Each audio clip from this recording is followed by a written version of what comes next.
જો નીચે આટલું ક્લોરીન તો હશે કમ્બાઇન ફોર્મમાં, અને આ શું હશે તમારું ફ્રી રેસિડ્યુઅલ. કેટલા ક્લોરીનની રિક્વાયરમેન્ટ છે એને આપણે કહીએ છીએ બ્રેક પોઈન્ટ ક્લોરિનેશન. ચાલો હવે જેટલું જોયું એને કથા જે નીચે લખેલી કથા વાંચીએ.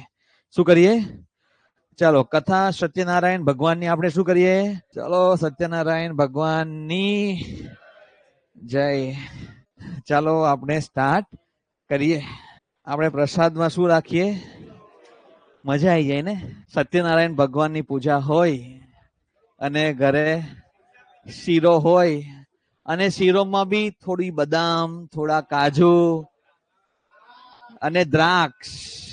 દ્રાક્ષ તો રાખવી પડે ને, મજા આવી જાય ને.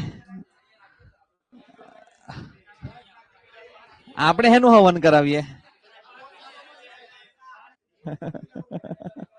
આવું તો એન્વાયરમેન્ટના કોલેજમાં સરે પણ નહોતું સમજાવ્યું. સારું. અક્ષય મહારાજ કથા ચાલુ કરે છે. ચાલો. ખમણ શું કામ રાખવાનું કિરણ? ખમણ નહીં રાખીએ, પૂજામાં તો શીરો રાખવા પડે ને. શીરો ને પેલા દળિયા લઈ આવવાના અંદર રાખવા માટે.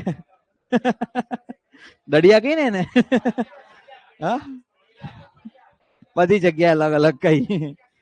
હા, પડિયા. ઓકે, પડિયા લઈ આવીએ. બરાબર. થોડું દૂધ, ઇલાયચી, રવો અને ખાંડ.